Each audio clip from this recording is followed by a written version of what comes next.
And a good day to you, Explorer Nation. John Lynskey here, Season 4, Episode 22, 2-2 of Looking Back with Lynskey. And this is as much an infomercial as it is anything else. The topic today is going to be all about life lessons with Lynskey, the origins, how we do it, why we did it, where it's going, all of those things.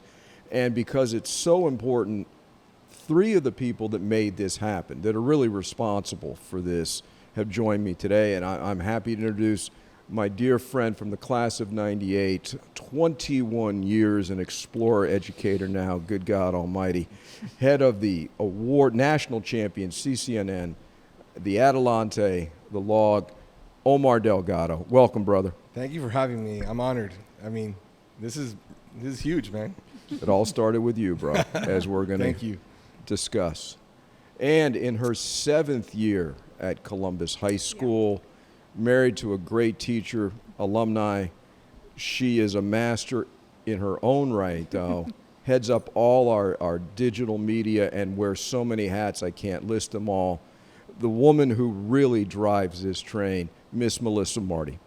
Thank you, John. And I'm usually behind the scenes with Omar, so having the camera on me this time it's a little different, but it's exciting to talk about all we have going on. Yeah, without you, Mel, none of this happens, no doubt. And the third member of our team today, been here 10 years now, a decade. Indeed. Head of the Moss Family Program, the director, coordinator, does it all, Silver Knights, you name it. But the woman who came up with this organic concept called Lunch and Learn, and boy, did that take off. So my pleasure to introduce the third member of our team today, Miss Sylvie Galvez-Cuesta. Sylvie, thank you. Thanks so much, John. Excited to share the origin story here today of how this all got started. You know, so you're right, in such Columbus fashion, this whole thing, there was no game plan, there was no blueprint, there was no organization, actually. And before we went on, we were talking to Omar, and Omar, this actually goes back quite a few years. Go ahead, bro.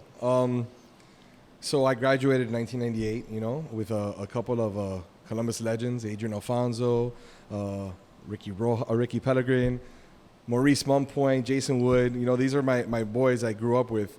And I'll never forget, it was our freshman year in college. And I was sitting at a local pub. Maybe I shouldn't have been there, but I was there. And Maurice and I were just sitting down. I was like, man, I could really use a Lynskey lesson right now. And I was like, that would be so awesome. Like just to sit down, have an adult beverage, and just listen to Lynskey speak. We're like, yeah, that's, what we should do? Because Mo is he's a money man, right? An idea guy. He's like, let's just go back and record it and we'll sell it. I was like, and this is in 99. There's no way we had the technology to do this back then. But I was like, yeah, Mo, hey, just have another drink, man. So fast forward, it's 2003, I get hired here, and you invite me in 2004 with Mr. McKeon, the legend himself, to go, and we did a little pregame before every football game. And we would go have dinner and sit down and just talk football in Columbus. And I just sat down and I was like, hey, Lynskey, I got a question. Would you ever be interested, in just letting me record you? Because I just started my own videography company, so I thought I could pull it off. Just record you in the back of the class and record your lessons. And you looked at me and was like, dude, go fly a kite. Like, there's no way that I'm going to be doing that. And I admit that you had a vision that I did not see. Yeah. I didn't think anybody'd be interested. I didn't know how we would do it. It just didn't make any sense to me. But in your usual positively stubborn fashion, determined, you just kept pushing every pregame. pushing. And I guess the idea eventually sunk in. Yeah. But funny how things happen. You were talking to me when I was still in the classroom. And still in the classroom, absolutely. So then things changed. Pugh and McKeon coerced me into becoming dean, which I really didn't want to do. We all know that. Because I didn't want to give up the teaching. Right? I really loved what I was doing. And then Sylvie comes to me, and there was some wailing and gnashing of teeth amongst the boys because, oh, we don't get to take Lynskey's class. We don't take to get Lynskey's, yeah, yada, yada, yada. So, Syl, what was your idea? Yeah, well, that's what actually kind of started. So my first year at Columbus was actually your last year in the classroom. Yeah. So in full disclosure, you had invited me to come by your class. I mean, certainly before I worked here, we all knew about the legend of Lynskey. I'm married to an alum. I've heard your name more at cocktail parties than I think anybody, could care to mention. And so, I certainly wanted to experience this legend as well. And I never walked into your class that year, and I regretted it because, I didn't know you were going to be dean. And it was actually after Silver Night interviews with my first Silver Night class, still getting to know Columbus culture. And I actually asked the boys, I go, what do you love best about Columbus? What would you want to change? And it was Joseph Piscatelli, Michael Sanchez. I remember that group. Briz was in that group. Andrew Briz went on to win 3 Silver Nights, great class. And the first thing they said is like, you had just announced you were going to be dean. And they said, we can't believe that the new generation of explorers won't experience Lynskey. And for me, that's when the seed was planted. I said, okay, yeah, absolutely. And it was later that, I think within the next year, that I was on a college trip. It was actually at Brown University, and they were toting Lunch and Learn. And I saw this Lunch and Learn, like it was a flyer, and I asked one of the students about it, and basically professors would come out in the quad and basically talk about certain topics, and kids would come out during lunch and learn from their favorite professors. And I was like, oh, that's perfect. This is how I'm going to pitch it to John. But I will say it took a few years because that was, I think, 2014 when it first started. And we didn't do our first Lunch and Learn until 2016. Okay. I went back and did the math, and it was very, very organic.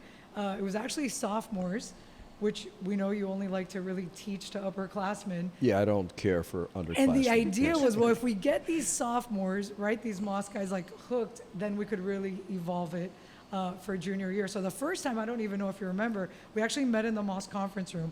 I just invited all my sophomores to come in. We had like no game plan. I said, just ask Mr. Lynskey questions.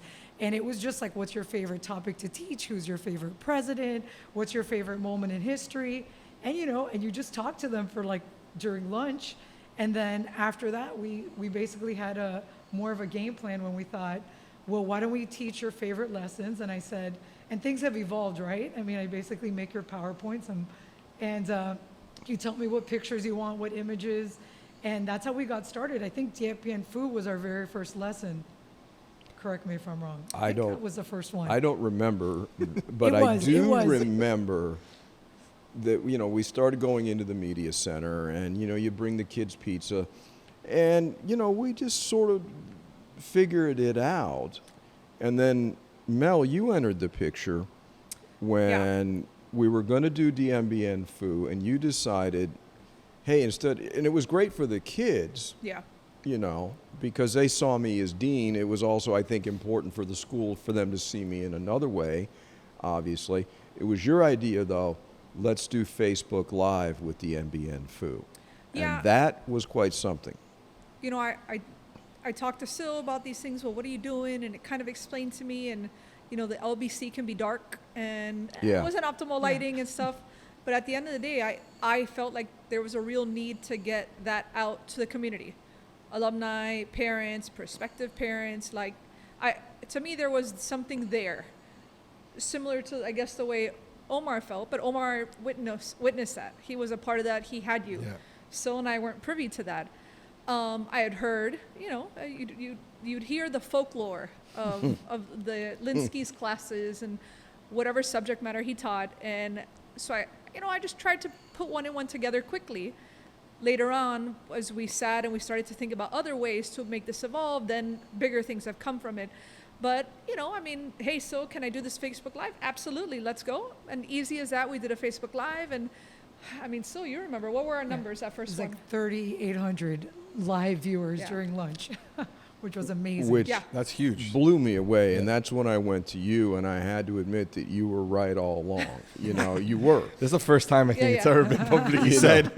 Yeah, but this is a fact. I'm like, you got to be kidding me. Omar was right all along. And so after that, I think we all realized there's something here, for the kids in school. and the alumni, the community, whatever.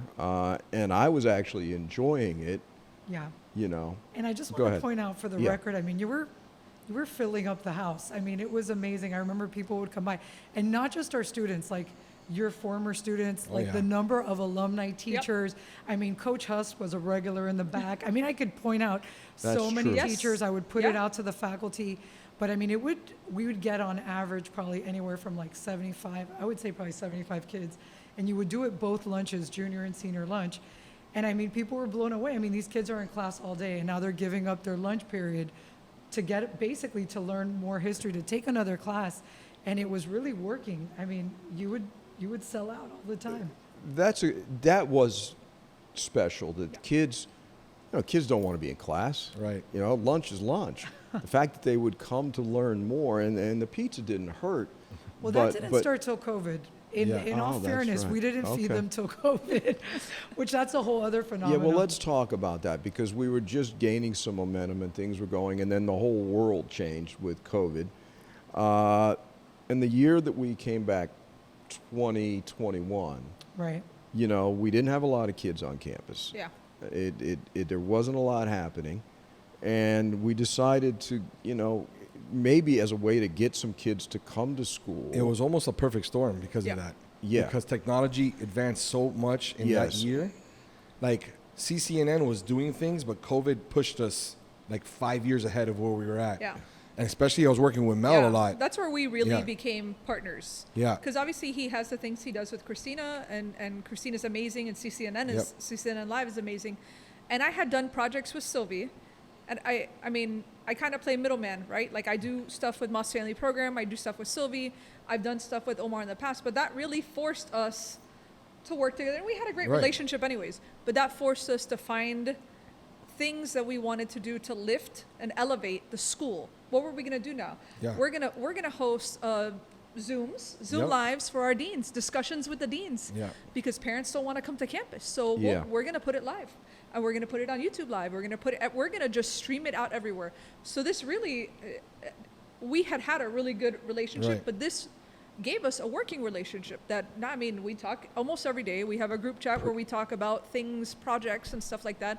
But this really is where the two of us, during that COVID time, formed a union. Yep. And then all of us, Collaborated. collaborated into what would be life lessons. And it was fun. It gave us, for me particularly, because all of a sudden, Mr. McKee and Mr. Trujillo and I go from, some of the busiest people on campus. They're not going to be trouble when there's 65 kids in school, But by doing life lessons, or lunch and learn at the time, it was like, okay, this is cool. It gives people something to look forward to. I enjoyed it. And I would say I think you got more into a rhythm because obviously Yeah. you weren't so busy. You were doing each lesson 4 times because due to the hybrid schedule, you would have to do A through L. Let's say it was Tuesday, junior and senior lunch, and then we're repeating that same lesson on Thursday Yeah. for M through Z, junior, senior lunch. So, I mean, as a bystander and somebody who was like watching all of them, I really saw you you really, found your groove. You were like, let's go. And Yeah. we got a lot of material covered and a lot of students, in those, I guess, late teens and early COVID years really got to experience, the Lynskey legend at school, which was awesome. And it evolved from that.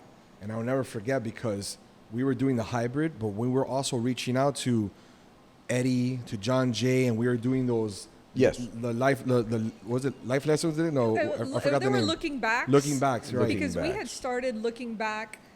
We're wrapping up season 4 now. Right, So we started pre-COVID. right. Our first 2 seasons don't have any video footage because they were all audio. Yeah. So John would sit and he'd sit with whoever his guest was. They'd record it The first one you did with me, yeah, it was on just all his audio. iPad, and then he'd ask me, and we'd be like, Mel, download the audio. We'd upload it, and it'd be on Spotify, and that's great.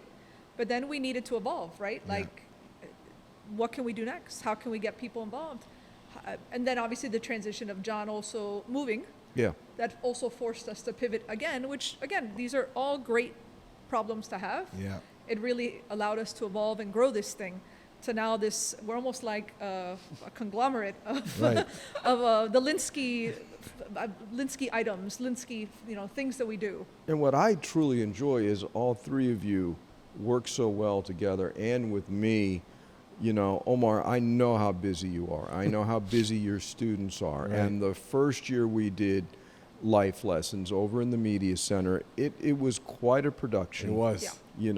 We had to find our way. We had to figure it out. Yeah. And all in all, it went very, very well. But, Mel, you have become integral in organizing these things. We do so many different little projects now. Before we go on, you have to remind me what we're doing, Yeah. and that's a good thing to have.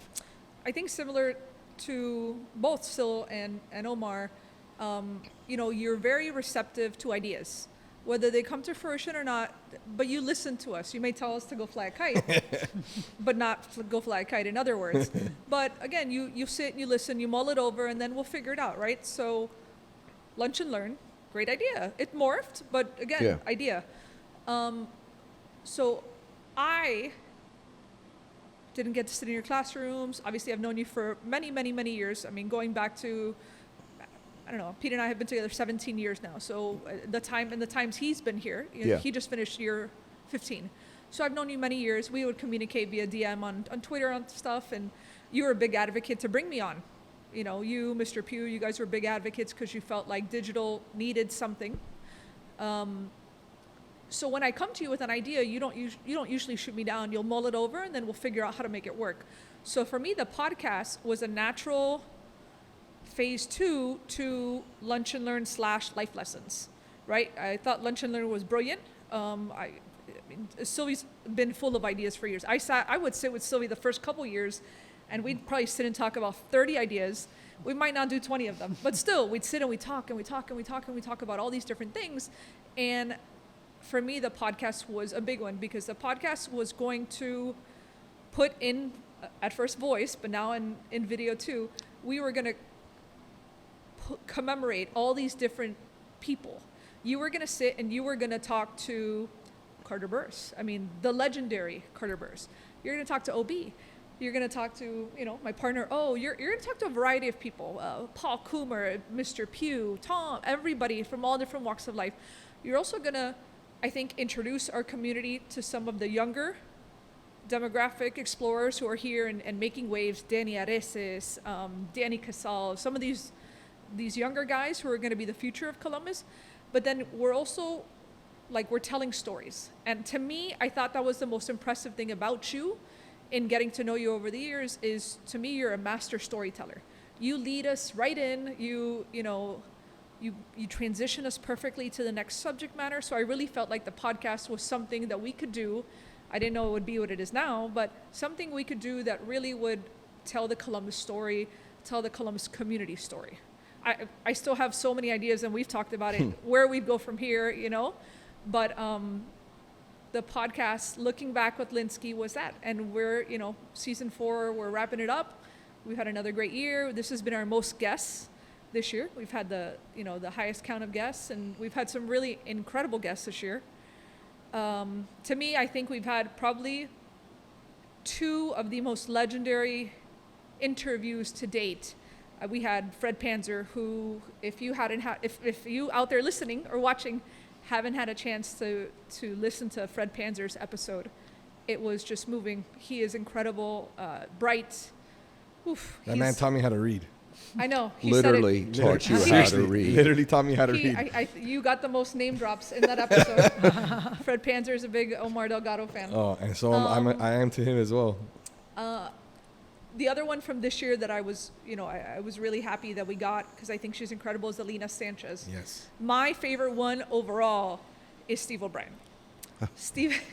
The only one we ever had to edit. It He's is. he's also the only one that fact checks you in the middle of your lessons in the back seat. He is. OB's podcast episode is the only one we've ever edited, all 4 seasons. But OB is incredible. He is just Yeah, we got to get our boy on camera. we have to get him on camera.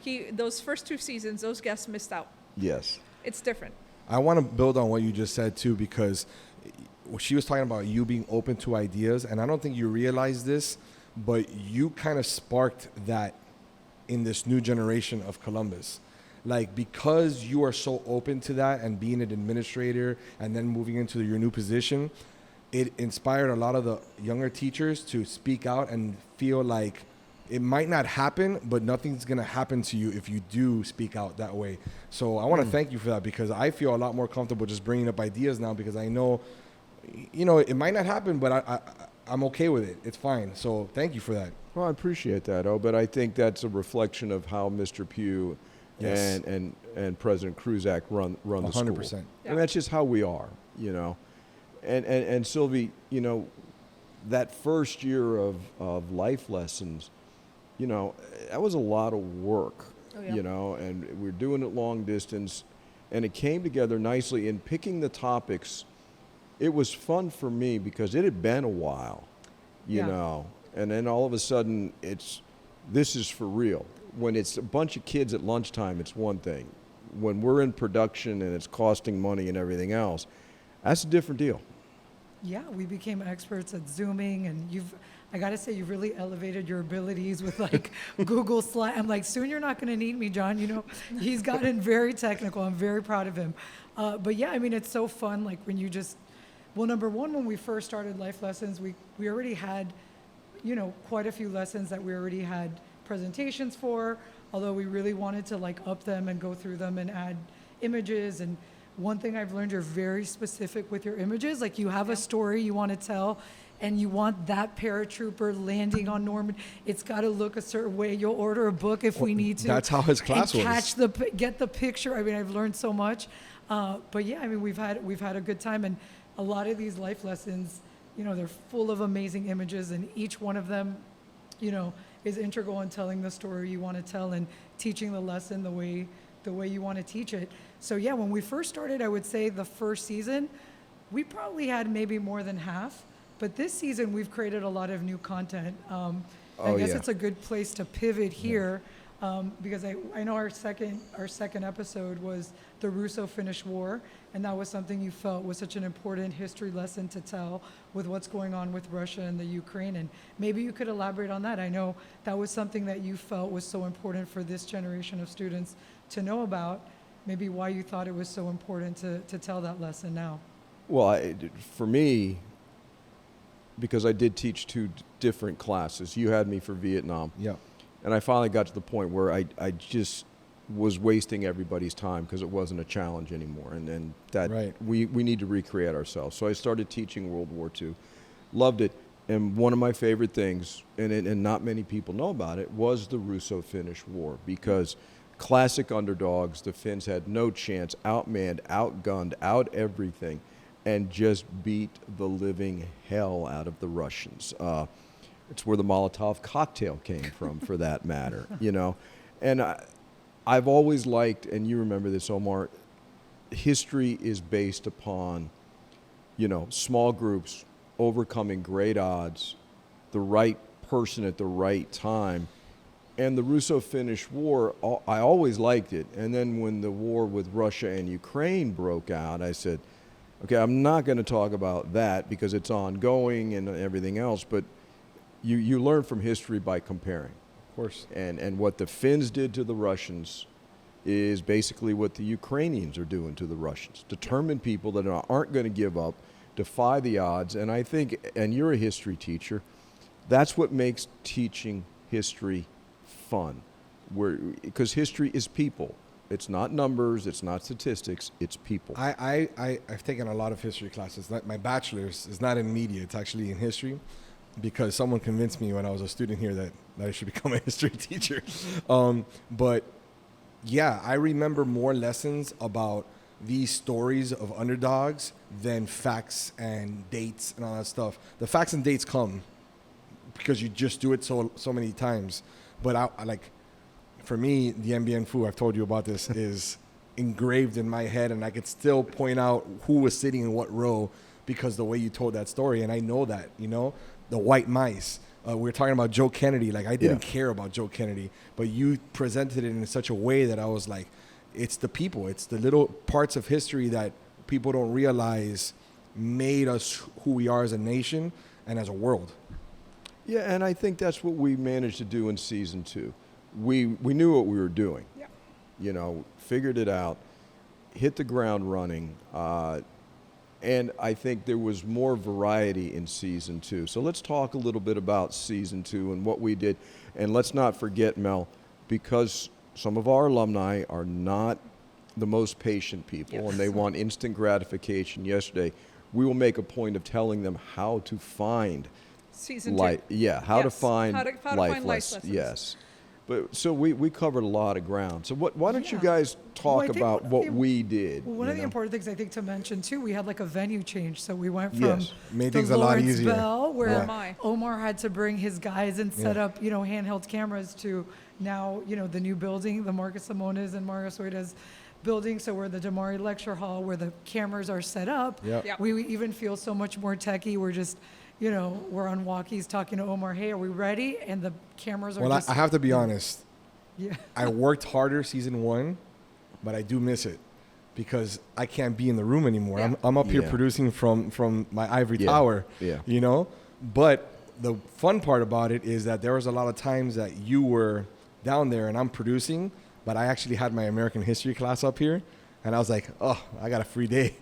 You guys are learning history today, but I ain't teaching it. So I was producing and the kids That's were just, awesome. and it's amazing because you were on a TV, you weren't in front of them, and they were just locked in from here. But thanks to technology, I mean, it made my life easier to record and stuff, but I did miss being in the audience.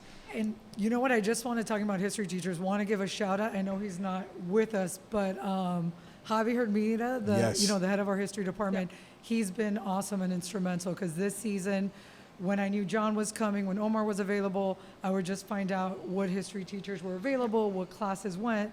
So Javi was just really, really instrumental in making sure we always had a full house. And sometimes we really just needed one class to make it happen, but we usually were, you were teaching to 3 periods at a time. So that was awesome. And I think something that was interesting this season too was we had 2 episodes where we had alumni. Yes. Diepian which Yep. Omar mentioned, that's in this season. So, a little teaser there. I think that's a finale episode. We also had Bobby Kennedy's election, which was great. That Great. was another, that was actually another alumni event, which actually I'll say we did a Christmas alumni breakfast. And that was actually for the Moss students. We had other alums, and Jose Moss was there. And I remember Jose was kind of in a hurry that morning. He's like, I'm going to be there for breakfast, but I can't stay for John. And if you recall, he didn't leave. And I saw Jose at the end. He goes, I've never seen John. I never took his class, and now I understand what it's all about. So that was actually pretty cool to see. I mean, all the alumni there, and Jose in particular, he still brings it up to me when we talk. When is John teaching, and when could I come? When we have the alumni in, it's amazing Yeah. to watch these guys, incredibly successful, Jose Moss and John Coriel Yeah. and so many others, guys that are great businessmen, whatever they may be, attorneys, doctors. They're 17 again. 100%. They are 17 again, and they know what's going to happen next. And somebody gets something wrong. Yeah, you dumbass, that is so gratifying. I compare it to, like, I'm a big Star Wars fan. I've probably seen the movie hundreds of times. I could listen to you teach the same lesson over and over again and never get bored about it. And I know alumni feel the same way. So I will never forget, I snuck in and I saw John in the audience watching you, and his face was just, he had a smile from ear to ear. And I was like, that's John's back in high school. I just saw him as a teenager again when he was in there. And I think that's what's important about this. It allows guys to relive their youth, but also I've found out that they share it with their sons, and that not even their high school kids, their younger kids. That's to me, Right.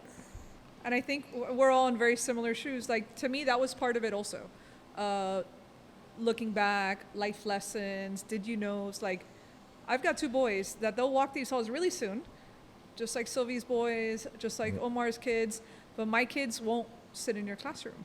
And their dad and their uncles sat in your classroom.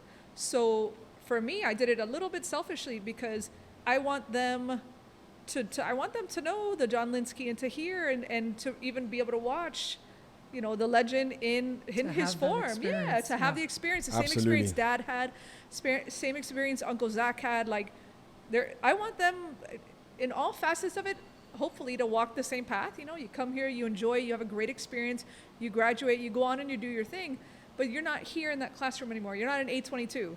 So for me, that's part of it. Yeah. I want PJ to ace, and they know it. Every time, the phone rings and they see it's Mr. Lynskey, Mom, it's Mr. Lynskey. Like, they know, obviously not on a first name basis because they're respectful kids, but they know that the work that we do, it's important. It's important to teach this next generation. And to add on to that, I'll tell you another aspect of this. I got 2 little boys, and they're obviously going to watch it. But my wife, Natasha, who's a saint, just because she's married to me, and the deal with There's that. That's Yeah. not easy. But Natasha has been hearing about you since 2005 when I met her. And she was always like, who is this guy? Like, what? And then she worked here a couple of years, and you Yeah. got to meet my wife. She's, I'm biased, but she's an awesome, very She's meek, wonderful. soft-spoken woman. And I will never forget, I met her when she was still in college, and I helped her pass her history class. She was like, who taught you this? Like, who taught you how to teach this? I was like, it's everything I've learned how to teach history came from John and OB, like, without a shadow of a doubt. And she was like, I would love to sit in his class.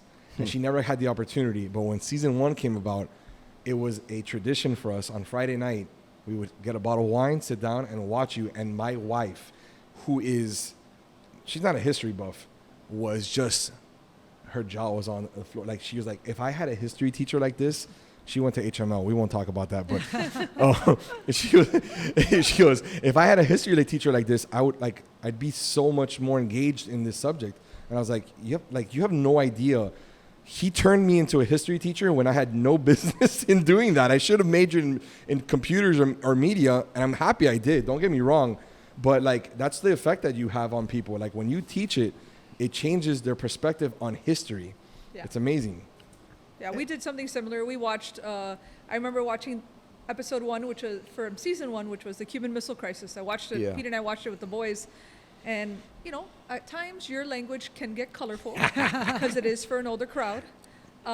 It's not like they haven't heard it before. But yeah, I mean, we sat there and it was a lot of, yeah, because he taught me that. And I remember when he taught me that. And so Pete also leaning over and like, I remember how that was taught in class. So for me, it's I want the full circle thing selfishly. Yeah. And I have to admit, it is very rewarding. It really is. It makes you feel that what you did for all those years was worthwhile and that you can still do it. Maybe not as good as I once was, but I'm Still as got good it. once as I ever was, as the Absolutely. song goes, And just picking out what we're going to do, and the topics we hit, some a little bit more obscure, Yeah. but, so much fun. Yeah, it's interesting. I think this season, like, there's a lot of, from like really, more of a military, you do like the air war over Germany, the Battle of Stalingrad, which is, so interesting, learning. I mean, for me, like Mel said, like selfishly, like for those who didn't have the opportunity to have you as a teacher, we really get to have the Lynskey experience. But I think this season was fun too, in that like, you did Woodstock, and like, so many people know you're in Macon for a reason, right? You're a music man too, so to be able to get that other side of what and what you're an expert in, and tie it into, teaching the Columbus kids, and that was special because we had Mr. Cooper and the music, the band students there. Tell us a little bit. What was your favorite episode this season? Sylvie, that's like picking between your children, but there are some that really resonate, I'll jog your memory. We did Kent State, obviously Dien Bien Phu, Stalingrad, I Bobby think, Kennedy, Bobby Kennedy, Iwo Jima. Yeah. I think they were all special in their own way, but again, you talked me into doing Woodstock. I didn't want any part of it. I didn't think these kids would relate to it and anything else, but having the band kids come in, great call. That worked. Kent State really seemed to resonate. People forgot, never knew that our own National Guard killed 4 college kids on campus. How can that happen? Yep. How tumultuous the times were then. But I got to go with, Air War over Germany. I love that one. Yeah. You know, but the bottom line is, It's and the we goat. had to do it in season 2, or there would have been physical violence. DMBN Fu. I'm not gonna lie to you. When we released season 1, Yeah. people found out I was producing them in the background, right? And they were like, "Man, it's awesome, dude." And I was like, "Yeah, isn't it so cool?" It's like, "Why didn't he do Demian Fu?" And I'm like, "It's coming." And they're like, "Yeah, but I want it now. I want it now." Yeah. Like, You it's know- your greatest hit.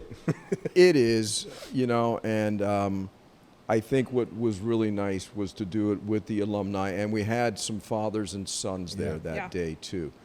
And I had people come in that, you know, I was in school with. I was their peer. I wasn't their teacher, and they showed up, and you know, to have guys like Lou Cristobal and Joaquin Yeah. Gonzalez and David Heffernan and Tommy Como, I'm like, man, and guys I coached, Lane Jackson, Danny Fernandez, all these guys.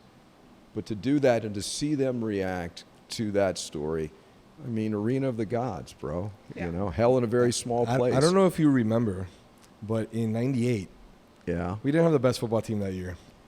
But No, we didn't. the stands were packed. Yes. Because Go ahead. a couple of me and my buddies from the class of '98 would show up in rice patty hats, and we were getting killed half of the game, but we were in the crowd, and we would just start chanting "Diem Bien Fu," Oh, that's hysterical. and the other school must have been like, "What the hell's going on over there?" It has nothing to do with the game. X's and O's with the score. And you would but- turn around and be like, "Give me the point," and be like, You know, one of those individuals is now the head of our school board. Yes, actually, he is. You know, which is awesome, and that's why we do this. You know, again, it's important for the kids now because teaching has changed. Let's face it. Yes. Teaching has changed. I'm not saying it's better or it's worse. It's just different, yeah. different. And to have the ability to do it old school, you know, could I do what I did today? I'd have to adjust. Right. You can't go bell to bell in a block period for 3 or 4 blocks. It's I think you impossible. can. I think you can, man. Well, you have a way with words, and you just engage people. Like I could do what you do for maybe 5 to 10 minutes. I can't do it more than that. But you could just keep someone's attention for 45 minutes to an hour without stopping. It's an amazing talent, and I'm always in awe of you when you do it. Like, I wish I could do it, but I just can't. That's why I rely so much on technology. But, John, man, I think you're understanding yourself. Like, you have a talent not many people can do. Well, I appreciate that. Oh, it was funny. Joaquin Gonzalez said to me, he said, "Man, I could listen to you read the phone book." Yes. And I'm like, okay. Okay. I'll take that. But, you know, you always need to change things up. So I think for season 3, Sylvie, we've been talking that, you know, yes, I'm partial to military history, political history, but all of history is made by people.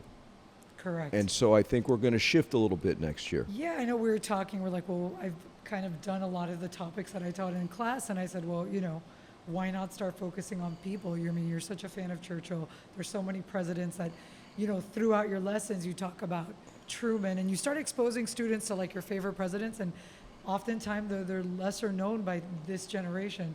So I think, well, that's one of the directions you've been discussing, maybe potentially going into for season 3 is like maybe you could tell the audience like what some of the individuals you're thinking about Well, highlighting John, this season. as a student, I'll tell you right now, I can speak probably for hours about Stalin because the way you introduced him to me has been engraved into my head.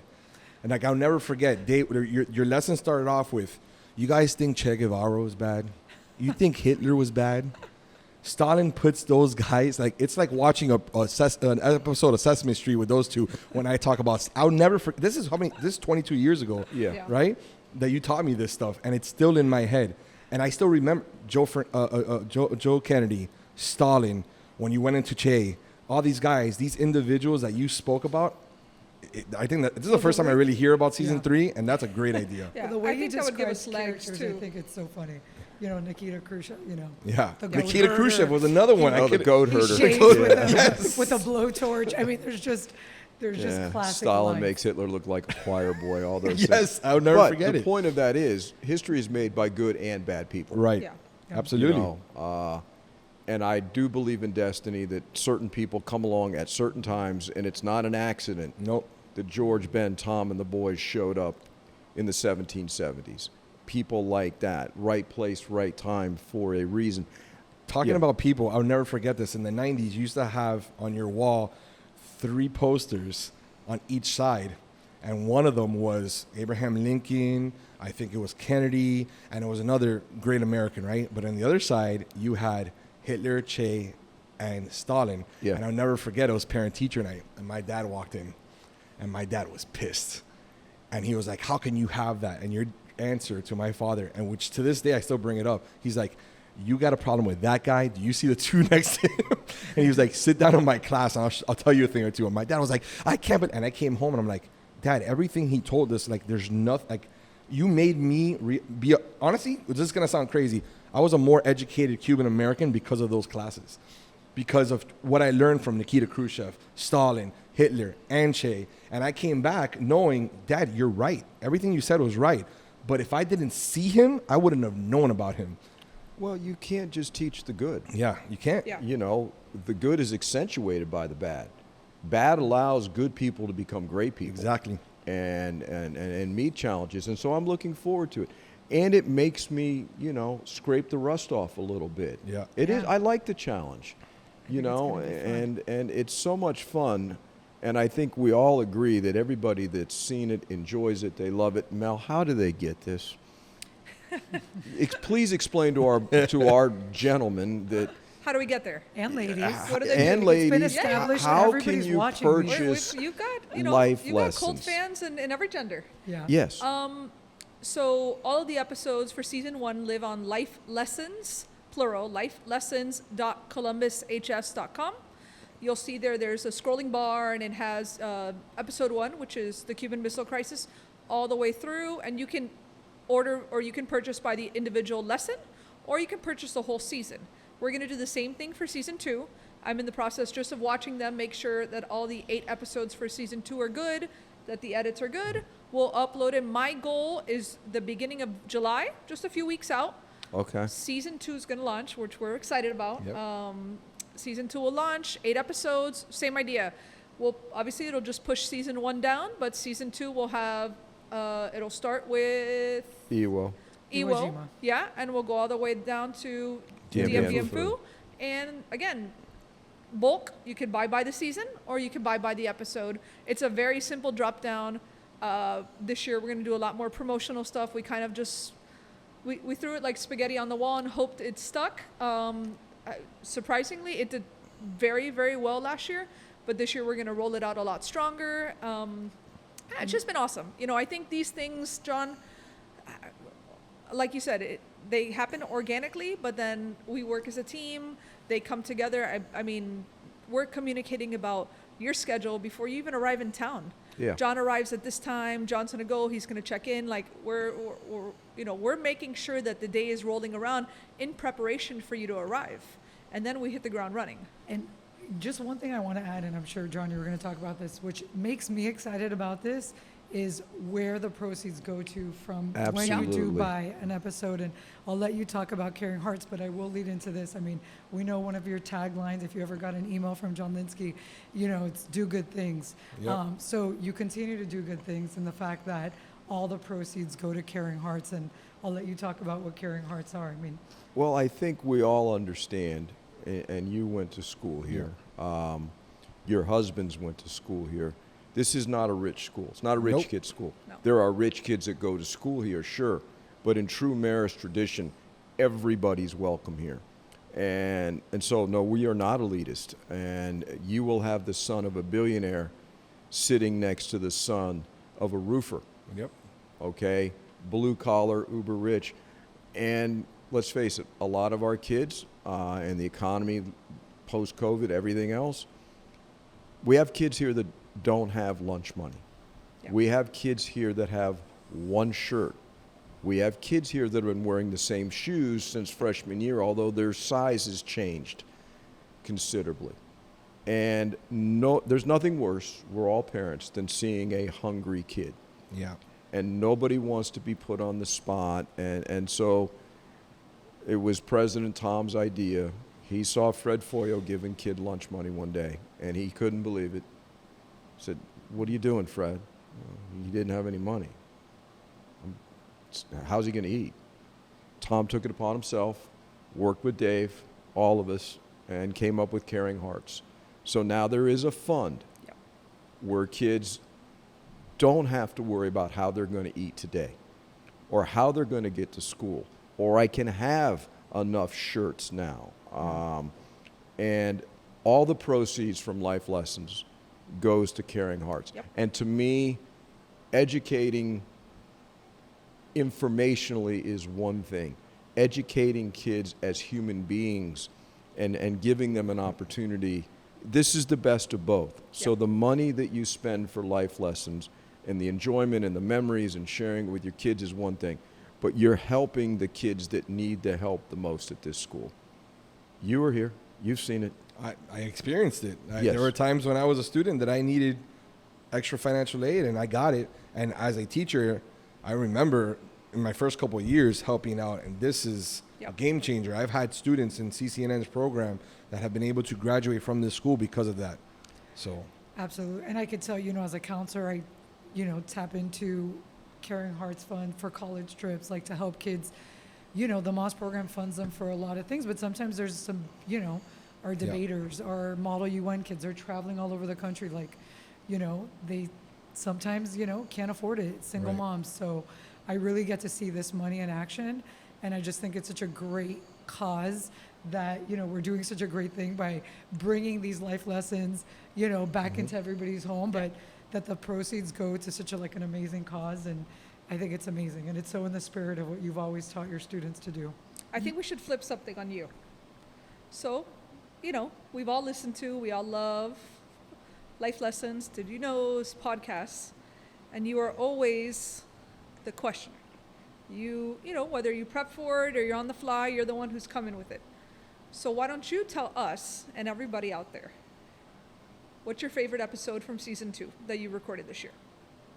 What's the must watch? The must-watch by popular demand is going to be DMB Fu. Absolutely. It's actually a very obscure battle, and but it was one of the great military victories of the 20th century. Again, the underdog. always, yeah. Beating a superpower. That's a good one. On a personal level, Robert Kennedy's last campaign was very poignant. A moment in time, history changed.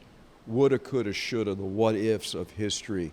I think that is driven home in Robert Kennedy. And again, as you mentioned, Sylvie, the Russo-Finnish War, people should understand that. And I think they're all interesting, and they're going to get more interesting, and we're going to get better at this. And I look forward to it.